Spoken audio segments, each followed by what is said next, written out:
Halo semuanya, kembali lagi bersama saya di channel Imanime Celebes, sebuah channel yang akan membahas tentang semua hal unik yang ada di Sulawesi Selatan dan masih banyak lagi.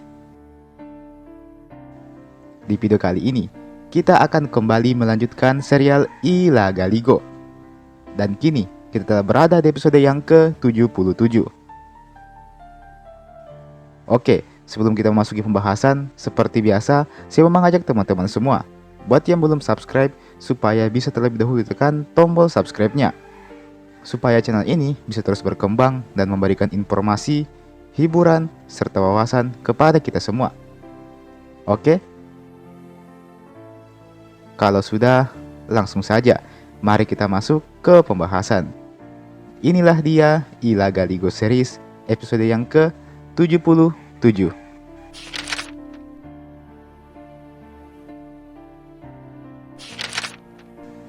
Lama Pangandro kini tengah berhadapan dengan Ila Galigo, ayah kandungnya sendiri.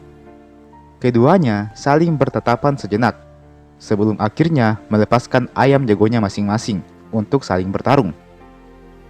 Kedua ayam tersebut nampak saling jual beli serangan. Pertarungan yang lumayan lama untuk ukuran sabung ayam. Sebelum pada akhirnya, ayam milik Lama Pangandro berhasil mengalahkan ayam milik La Galigo. Spontan, Lama Pangandro langsung menari-nari gembira bersama dengan para pengawalnya. La Galigo yang merasa tidak terima dengan hal itu, langsung mengambil ayam milik Lama Pangandro dan dia pun langsung menebasnya dengan badik miliknya. Kejadian itu sukses membuat Lama Pangandro terdiam. Dia kaget dan tidak menyangka La Galigo akan bertindak sejauh ini. Untuk apa kita mengadu nasib melalui 2 ekor ayam ini? Mengapa kita berdua tidak saling beradu saja? Demikian tantang La Galigo.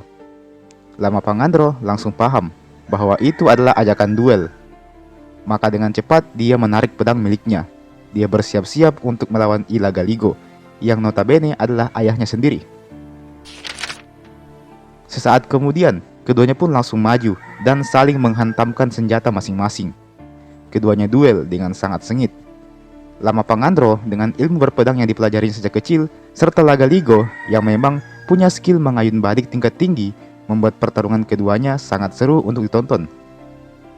Keduanya bertarung seimbang, belum nampak satupun yang kelelahan, padahal mereka berdua sudah duel sejak beberapa jam yang lalu. La Galigo merasa bahwa pertempuran ini tidak akan pernah usai. Sebenarnya, dia sudah mau menyerah saja. Tapi dia tahu bahwa harga diri orang Ugi sedang dipertaruhkan di sini. Di satu sisi, Lama Pangandro juga sudah sangat kelelahan. Namun, rasa kesalnya terhadap La Galigo membuatnya semangat kembali. Keduanya pun saling adu senjata lagi. Suara besi yang bertabrakan menghiasi pertempuran ayah dan anak ini. Sesekali, besi keduanya bertabrakan keras dan menghasilkan percikan api, membuat para penonton jadi kagum dengan anak muda yang melawan La Galigo ini. Siapa sebenarnya anak muda ini? Demikian pikirlah Pamusureng, yang memang sejak tadi menyaksikan duel ini. Ketika Lama Pangandro hendak melancarkan serangan, La Galigo langsung teringat akan satu hal. Oh iya, aku belum mengetahui nama pemuda ini. Dari mana dia berasal? Mengapa dia begitu marah ketika ku sebut nama Pujananting? La Galigo langsung menghindari serangan Lama Pangandro. Lalu dia berbalik dan malah menyerungkan badiknya. Lama Pangandro yang menyadari kalau La Galigo sudah tak mau bertarung pun juga ikut menyerungkan pedangnya. Keduanya saling mengambil waktu untuk mengatur napas sejenak, sambil keduanya masih saling bertatapan. Apa yang membuat Tuan tak berkeinginan lagi untuk menyerangku? Tanya Lama Pangandro. Melihatmu, aku jadi teringat dengan putraku yang kutinggal di Pujananting. Jika dia lahir dengan selamat, maka seharusnya dia sudah seumuran denganmu sekarang. Mengapa Tuan berhenti menyerangku hanya gara-gara teringat masa lalu? Tanya Lama Pangandro. Tidak, bukan seperti itu. Sudah cukup lama sejak ada orang yang mampu mengimbangiku seperti ini. Dulunya kupikir suatu saat nanti yang mampu mengalahkanku hanyalah anakku sendiri, ujar La Galigo. Jika Tuan punya anak di Pujananting, lantas mengapa Tuan dengan begitu mudahnya menjadikan Pujananting sebagai bahan taruhan? Spontan, La Galigo langsung teringat dengan Putri Tompo di Pujananting, istri yang amat dia cintai namun belum pernah dia temui kembali. Lagaligo menatap wajah Lama Pangandro dan menyadari ada kemiripan di wajah pemuda itu dengan Putri Tompo. Maka Lagaligo pun kembali bertanya, "Anak muda, siapa sebenarnya namamu dan dari mana engkau berasal?" tanya Lagaligo. Lama Pangandro tak langsung menjawab. Dia hanya tertunduk. Sebenarnya dia sudah mau menangis sejak tadi. Cuma dia tahan saja sebisa mungkin. Dia menatap wajah pria di hadapannya ini, wajah Lagaligo yang sedikit mirip dengannya. Alhasil, Lama Pangandro langsung menghela nafas panjang. Dengan sedikit bergetar, mulutnya berucap, "Aku adalah Lama Pangandro dari kerajaan Pujananting. Ibuku bernama Putri Tompok dan ayahku bernama..." Belum selesai Lama Pangandro berucap, Lagaligo langsung memeluknya dengan sangat erat sambil meneteskan air mata. Lagaligo menangis sejadi-jadinya. Dia sudah merasakan sejak awal bahwa anak muda yang dilawannya ini bukanlah orang yang asing. Dia pun langsung lega kala mengetahui kalau memang sosok yang dilawannya itu adalah anaknya sendiri. "Kenapa kau tak bilang dari tadi, anakku? Aku sudah sangat lama menantikan momen bertemu denganmu ini." Demikian ucap Lagaligo sambil menangis. Lama Pangandro yang tidak mengharapkan pelukan hangat dari sang ayah pun jadi ikut menangis juga. Keduanya berpelukan erat dan sama-sama menangis seperti anak kecil. Sekilas kini keduanya tampak semakin mirip. Lam Pamusureng yang menyaksikan kejadian itu juga ikut menangis. Pantas saja dia mampu mengimbangi Lagaligo. Ternyata dia adalah anaknya. Demikian batin Lam Pamusureng. Beberapa saat yang lalu Lagaligo dan Lama Pangandro saling adu pedang dengan niat membunuh. Namun kini keduanya berpelukan sambil menangis.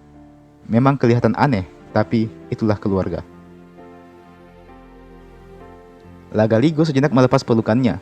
Kemudian dia menghapus air matanya. Lalu dia dengan lantang mengumumkan bahwa pemuda di sampingnya ini adalah Lama Pangandro dari kerajaan Pujananting dan dia adalah anak kandungnya. Seketika semua orang yang menyaksikan hal itu langsung berteriak, "Kuru Sumange Lama Pangandro." Semuanya bersuka cita menyambut Lama Pangandro. Selama ini memang Lagaligo belum punya satupun anak di Alecina. Keempat istrinya di sini belum ada yang memberikannya keturunan. Dengan kedatangan Lama Pangandro, maka jelas hilanglah sudah rasa risau dalam diri masyarakat Alecina. Akhirnya Alecina bisa punya penerus juga. Jika Lama Pangandro tidak datang ke Alecina, maka bisa jadi saat Lagaligo turun tahta nantinya, maka akan terjadi perang saudara demi memperebutkan kursi pemimpin. Tak ayal, kedatangan Lama Pangandro ini dianggap sebagai penanda bahwa Alecina akan baik-baik saja ke depannya. Tanah Ugi akan damai-damai saja, karena sang putra mahkota telah datang ke Alecina, dan dialah Lama Pangandro. Sauri Gading yang sejak awal memang ikut menonton pertandingan itu jadi ikut terharu. Dia sangat bangga menyaksikan keturunannya telah beranak pinak. Dia bangga perjuangannya ke Alecina tidak berakhir sia-sia.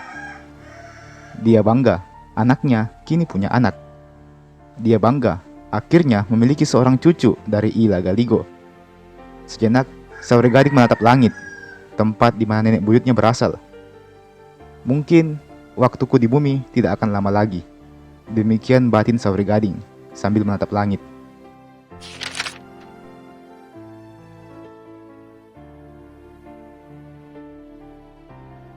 Dan teman-teman, itulah tadi Lagaligo series episode yang ke-77. Kita masih akan lanjutkan lagi tentunya. Mungkin beberapa hari setelah video ini saya upload, jadi silahkan tunggu hanya di channel ini. Oke? Jangan lupa untuk like ini video, jangan lupa juga untuk share ini video ke teman-teman yang lain, dan jangan lupa juga untuk subscribe ke channel ini. Nyalakan juga loncengnya, supaya tidak ketinggalan kalau ada video baru yang saya upload di channel ini. Oke? Terakhir, terima kasih banyak telah menonton sampai habis, dan sampai jumpa, sampai bertemu lagi di video berikutnya.